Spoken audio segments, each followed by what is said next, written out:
Muy bien, seguimos aquí en Minuto a Minuto, lo habíamos anticipado hace apenas también algunos minutos. Estamos en nuestros estudios con Héctor Recalde, legislador mandato cumplido, bueno, una de las personas que sabe muchísimo, ¿no?, de lo que es la reforma laboral, pero en principio preguntarle, Recalde, bueno, primero, ¿cómo está?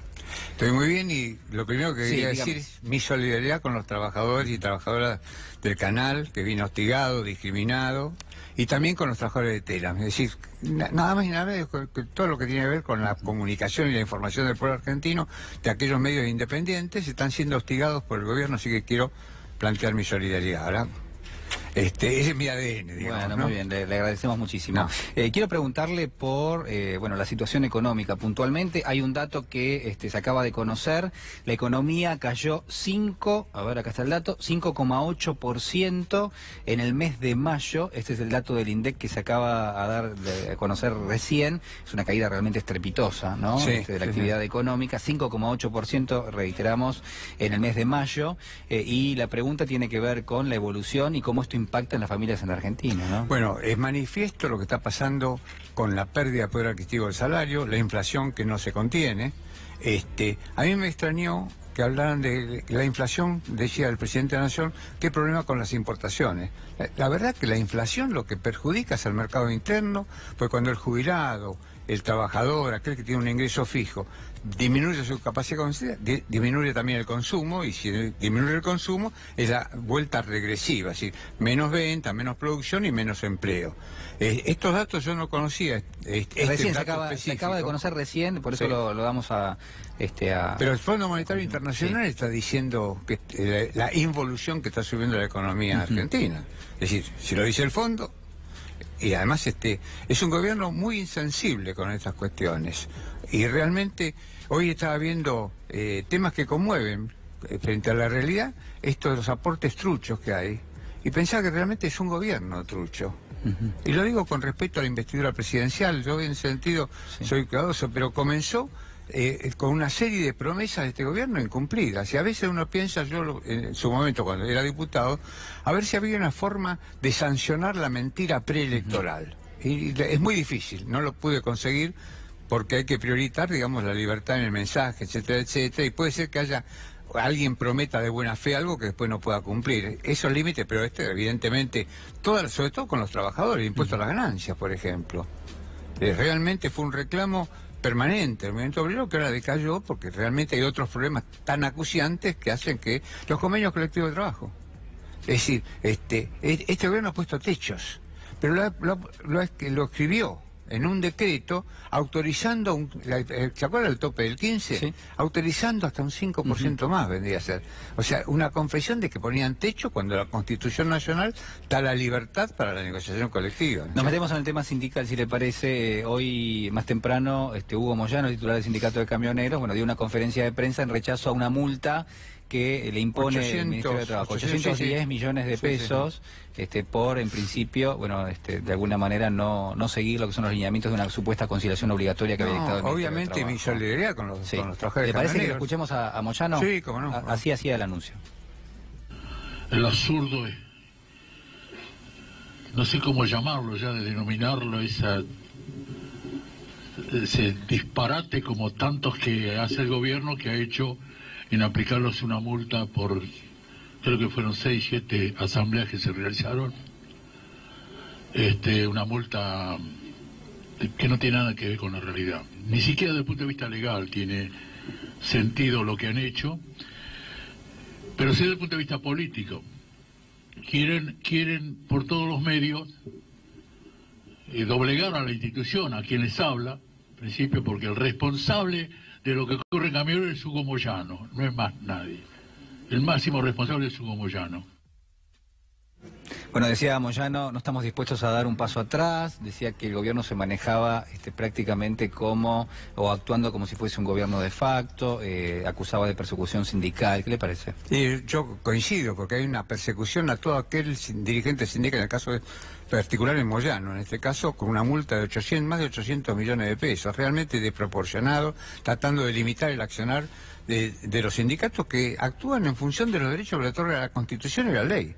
Lo que pasa es que este es un gobierno que ignora lo que los abogados conocemos como la pirámide jurídica de Kelsen, o sea, la primacía de la Constitución Nacional, después las leyes. Se maneja con decretos que son absolutamente inconstitucionales, con actitudes como esta, con sanciones que no tienen, digamos, apoyatura jurídica. Porque realmente, cuando un sindicato convoca una asamblea, esto responde a un principio constitucional que habla de la libertad y la democracia sindical. Es decir, hacer una asamblea es que el dirigente consulte con las bases a ver qué pasa con las negociaciones que está llevando, qué directivas recibe, porque el secretario general de un sindicato no es el que manda más, es el más mandado. Es el primer mandatario, digamos, los trabajadores. Que responde a las bases, tiene que responder a las bases. Entonces, cuando un dirigente, en el caso de Moyano, llama a asamblea y le pone una multa de 800 millones de pesos, realmente muestran que hay una persecución sindical a aquel dirigente que responda al mandato de las bases, que no sea complaciente con la política oficial. Ahora, si uno eventualmente toma esto que usted dice y lo lleva un poco más allá, ¿qué estaría buscando el gobierno en este escenario, confrontando con Moyano y aplicándole una multa? Yo utilizaría un término que habló Moyano, doblegarlos, o sea, someterlos, realmente. Yo creo que cualquier reclamo judicial que haga el sindicato de camioneros, que haga Moyano, tiene que prosperar, porque evidentemente la multa es una cosa que no tiene sustento jurídico, son estas proporciones, además. Ahora, en ese contexto, digamos, ¿por qué al gobierno le convendría doblegarlo a Moyano en este momento? Para evitar que haya movimientos que tengan contradicción con las políticas oficiales. Es decir, estos topes que hay a los convenios, la ignorancia de los derechos sindicales, si hay reacción, obviamente, y sobre todo a la política económica de este gobierno. La obligación de los dirigentes sindicales no es solo, y el derecho, no es solo discutir el aumento salarial, es lo que pasa con la política económica, porque un instrumento es el salario, pero después el costo de vida, la ocupación, la política industrial. Nosotros tenemos el récord en despidos con este gobierno. Solamente en la industria hay más de 70.000 despidos. Realmente, yo venía analizando un poco las estadísticas, hice un relevo de los despidos, es infernal. Todos los días hay empresas que están despidiendo. Y digamos, en general es bueno este espacio que uno puede... la prensa no reproduce. La prensa, hay salvo alguna excepción, hay hoy un solo medio gráfico. Descubrí tres empresas que habían despedido. Yo tengo todo un listado, voy siguiendo, tengo todo un listado de quiénes son los despidos que hay, por mi materia, ¿no? Pero es muy difícil llegar a la información, por eso la importancia de este canal, por eso la importancia de algunos medios gráficos que subsisten, por eso la importancia también de Telam, que siempre informó más allá de las fronteras partidarias, políticas, ideológicas, siempre tuvimos información, no solamente en la capital federal, sino en todo el país. Lo paradójico es que en el caso de Telam se trata de una agencia del Estado, ¿no? Una agencia del Estado, pues bueno, acá no hay políticas de Estado, hay políticas partidarias que la está haciendo Cambiemos, la está haciendo el PRO fundamentalmente, con algunas cuestiones que realmente algunos socios de Cambiemos, algunas disposiciones que ha tomado, por ejemplo ahora con el tema de darle a las Fuerzas Armadas un rol que la Ley de Defensa Nacional y la ley, una barbaridad. Pero fíjese, una de las primeras leyes fue durante el gobierno de Alfonsín, que eran los comparreligionarios frente a esto. Se defendió, es decir, las Fuerzas Armadas están para la defensa nacional, no para la seguridad interna. Y la otra ley de Menem, pero una del 88 y otra del 91. ¿Es ilegal la reforma que plantea el gobierno? El decreto que se sancionó ayer es absolutamente inconstitucional, porque viola la ley de defensa nacional y la ley de seguridad.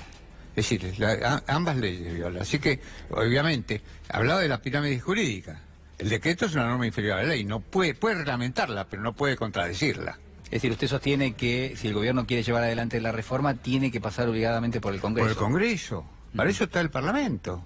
Pero evidentemente rehuyen porque sabe que la actitud generalizada va a ser cumplir con la Constitución Nacional y con la ley, ¿no? Algunos trascendidos hablan de que el gobierno, así como va adelante con lo que es la reforma de las Fuerzas Armadas, también va a ir adelante con respecto a la reforma laboral. Bueno, el sufrimiento de los jubilados, la reforma previsional, hizo que se parara con el intento de reforma laboral. Yo en aquel momento era presidente del bloque de diputados nacionales y obviamente en el bloque votamos en contra de la reforma previsional, pero se sancionó. La reacción que hubo generalizada, colectiva del pueblo argentino contra la sanción de la ley de reforma previsional impidió lo que estaba en las gateras, que era la reforma laboral. Ahí se pararon la mano porque vieron que iba a tener mucha repercusión contraria. Pero de todas maneras, lo que ya hay en el Poder Judicial, hay sentencias de la sala novena de la Cámara de Apelaciones del Trabajo en la Capital Federal, un voto del doctor Roberto Pompa que declaró la inconstitucionalidad de la reforma previsional. Es decir, porque realmente no se puede declarar los derechos. Hubo una transferencia de 100.000 millones de pesos en diciembre del año pasado por la reforma esa. Entonces, obviamente, cuando actúa el Poder Judicial en función de la justicia y de la Constitución, pasan estas cosas, las declaraciones de inconstitucionalidad. Hablamos de la reforma laboral, esto decía, si le parece lo escuchamos, Hugo Moyano esta mañana.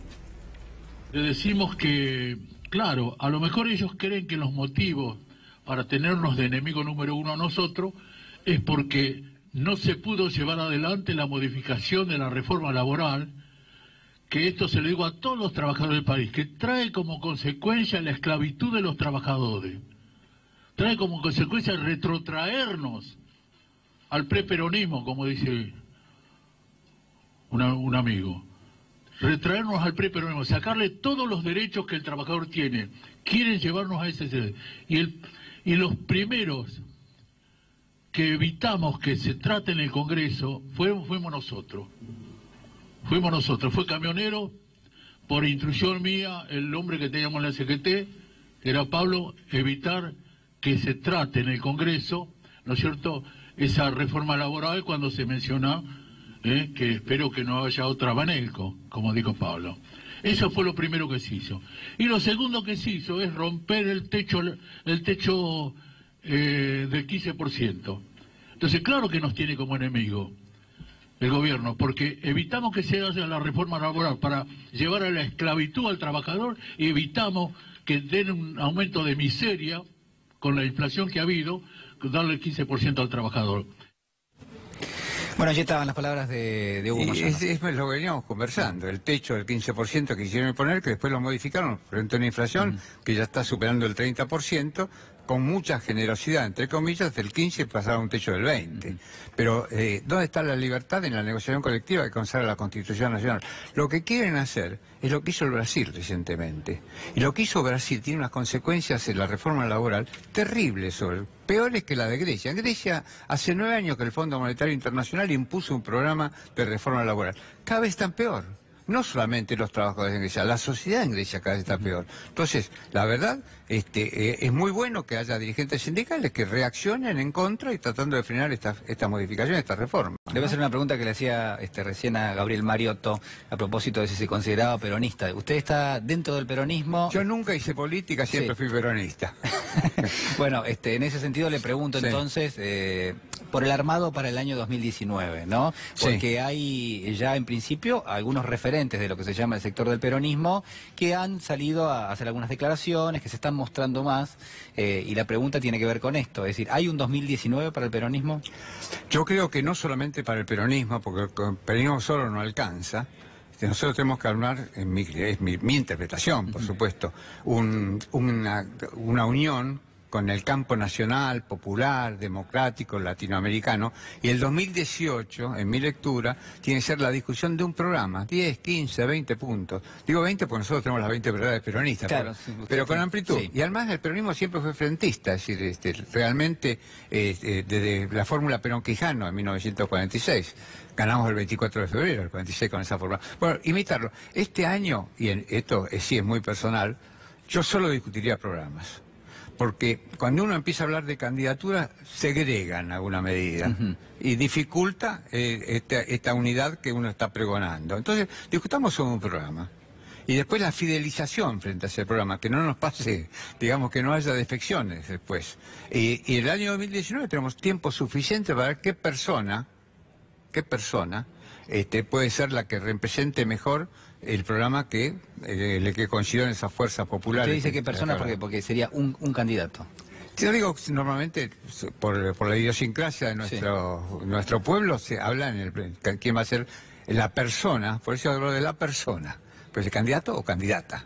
a la presidencia de la Nación. Bien. Y no hablar de nombres ahora, ¿no? Así que no voy a hablar de nombres. Bueno, pero no, le voy a preguntar del programa. Digo, usted hablaba de un programa de 20 puntos. Sí, Bueno, sí. yo creo que la economía seguramente va a ocupar un rol central, va a ser una de las discusiones el año Seguramente, próximo. sí. Digo, ¿cómo imagina una propuesta de este amplio espacio que usted de alguna manera está adelantando con respecto a la economía, ¿no? Con respecto al mercado de trabajo. Bueno, evidentemente dar vuelta con guante esta política económica que realmente ha despreciado los intereses del pueblo argentino. Las pruebas son muy concretas. La vida cada vez se hace más difícil para llegar a fin de mes. Hay hambre en nuestro país. Esto es terrible. Es terrible, no se llega. Estaba viendo, hay una feria donde se está cambiando, ahora en Villa Lugano, creo que eso, el cordón de Buenos Aires, se están cambiando artículos por comida. Si usted dice, volvió el trueque. No solamente volvió el trueque, sino también he visto avisos en algunas panaderías que están regalando el pan. Veía hoy una foto en un medio gráfico donde había una canasta de pan con un cartel que decía, si usted necesita, lléveselo. Porque hay hambre. Cuando en nuestro país, que podemos alimentar a 400 o 500 millones de personas en el mundo, nuestros habitantes tengan hambre. Bueno, Ricalde, pero a ver, digamos, la pobreza en la Argentina no es nueva y lamentablemente, digo, hay una cifra de 30 puntos, un poco más, un poco menos. Un poco más ahora. Sí, ahora es más, ahora es mayor, sin ninguna duda, la pobreza. Llega casi al 34. Sí, digamos, ahora es mayor, pero lo que digo es que hay una situación de pobreza que en las últimas décadas directamente no se pudo vulnerar. Bueno, digamos que el crecimiento, nosotros, cuando digo nosotros, es el oficialismo de Cristina Fernández de Kirchner. En el último mandato dejamos un crecimiento del 2,9% en un momento difícil. Por supuesto se creció mucho más en los primeros años, pero en momentos difíciles el crecimiento fue del 2,9%. Los convenios colectivos se discutían con absoluta libertad. No había topes, no había hambre, No había hambre. Había unos sectores, es decir, siempre hubo pobreza, pero no había crecido como creció ahora, ¿no? Pero tenemos que volver a un programa que tenga... Yo creo que para nosotros lo fundamental, en alguna medida me acordaba de Aldo Ferrer, que hablaba de vivir con lo nuestro. Es el mercado interno. Acá realmente no hay una política dirigida al mercado interno. En la medida que no haya capacidad de adquirir, capacidad para consumir, obviamente se va hundiendo el mercado interno. Una política desindustrialista como esta, hablamos de los 70.000 despidos en la industria. Y bueno, eso tiene sus consecuencias, obviamente. Por eso hay que cambiar la política económica. Para nosotros los peronistas es sencillo porque tenemos tres banderas, ¿no? La soberanía política, la independencia económica y la justicia social. Manejarse de esas tres banderas, bajarlas a medidas concretas. Por eso hablaba de 20 puntos. Y por supuesto tiene que ver con las políticas de aranceles, con la política de importaciones. ¿Qué pasa con el proceso de sustitución de importaciones que están reemplazando el trabajo argentino? Bueno, todas esas cosas, yo no soy economista, pero en eso tenemos de sobra compañeras y compañeros que tienen especialidad como para armar un programa que realmente responda a la necesidad del pueblo argentino. Este gobierno no responde a esa necesidad. De ese espacio que usted de alguna manera anticipa, ¿puede formar parte Cristina Fernández de Kirchner? Por supuesto. Por supuesto. Porque muchas veces desde el gobierno por lo menos se polariza y se dice, bueno, que hay un peronismo no kirchnerista y están después los kirchneristas. Bueno, esa es la intención del gobierno, dividir para reinar. Pero me parece a mí, la verdad, obviamente a mí me competen las generales de la ley. Pero ¿cuál es la razón para excluir a Cristina? No tienen una razón para excluirla. Bueno, es decir, ¿por qué la quieren proscribir? Usted dice que la quieren proscribir. Sí, manifiestamente. Es decir, realmente, cuando uno camina a la calle, y yo me prendo en cuanta manifestación popular hay, porque me gusta palpar, me gusta participar, me gusta militar. Si usted me dice cuál es mi esencia, es la de militante, toda mi vida milité, desde el primario casi le diría. Cuando uno ve, realmente Cristina tiene mucha regambre popular. Eso no quiere decir que vaya a ser o que quiera ser Cristina la candidata, y yo no voy a entrar en autocontradicción. Aunque tenga mi corazoncito, estoy diciendo que este año para un programa, no voy a decir quiero que Cristina sea candidata. Recalde, muchísimas gracias. No, gracias a ustedes. Ha sido muy amable.